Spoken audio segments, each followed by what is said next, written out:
someone who contacted our church recently from Massachusetts, and he writes, "You might say my family's contact with the founder of Christian Science and her teachings occurred at the end of her career. At that time, after several tragic years, my grandfather was healed of alcoholism by a Spanish countess, an American by birth, who had become a Christian Science practitioner.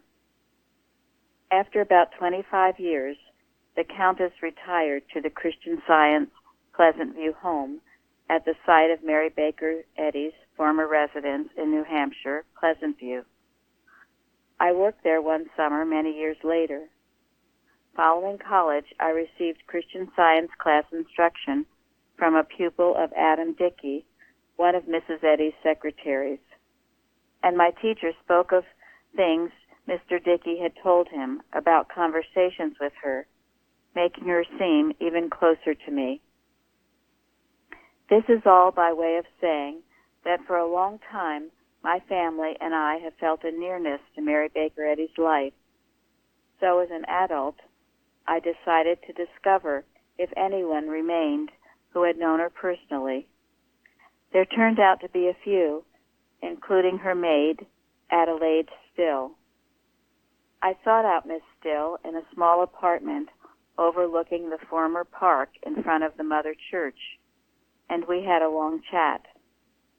I had expected to hear all kinds of miraculous and deeply metaphysical memories, but what I got was a sense of Mrs. Eddy's humanity, love, strength, common sense, and a normalcy. One example Mrs. Still related occurred when Mrs. Eddy decided to cancel the communion services at the Mother Church.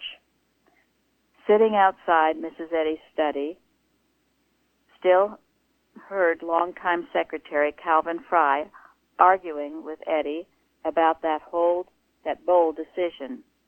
But Mrs. Eddy wouldn't budge, and Fry stormed out, slamming the door and announcing, "She'll destroy her church." Then he hastened to communicate the change to the Christian Science Board of Directors and received Mrs. Eddy's forgiveness for his outburst.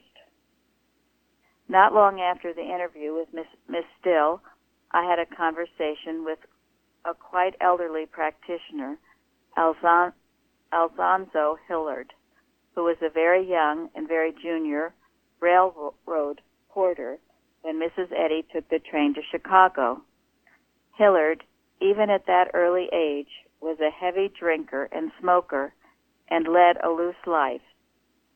Hearing that a special healer rode the train, he set a glass of water on a tray and carried it along to Mrs. Eddy, uncalled for and unannounced.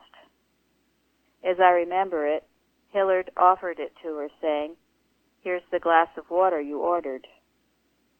She looked into his eyes for a moment, smiled, and picked up the glass.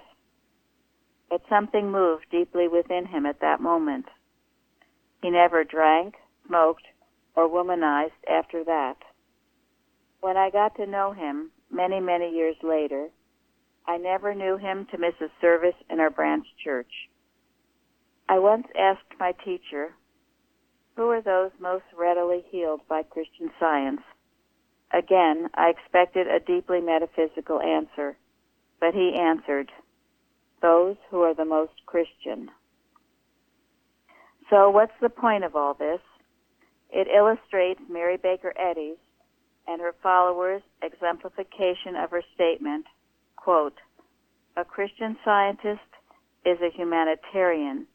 He is benevolent, forgiving, long-suffering, and seeks to overcome evil with good." End quote. That's from the church manual. He also mentioned that he is no longer a member of any church, and he said that he was so happy with what the Plainfield Church is doing, including the Wilcox readings. Wow, at last they give voice to real Christian Science. Thanks for all you're doing. With warm best wishes.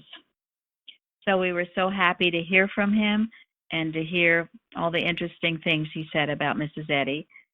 And I'm just very grateful for all the new people who are finding our church and communicating with us. I was very grateful for all these interesting stories about our leader, about Mrs. Eddy, and to get to know her better through others is always wonderful. And I thought, too, it made me grateful in coming to this church when I met Mrs. Evans here, the practitioner and teacher, because she was so normal and practiced Christian Science in a normal, easy manner. There was nothing weird or strange about her. And I just thought that was wonderful. And so it should be. We should all have this Christian, normal sense of life, because that's what true Christian Science is. All the descriptions that was given in this email to us. I'm so grateful for our dear Mrs. Eddy, her textbook, for our independent church, and to be here with you all tonight.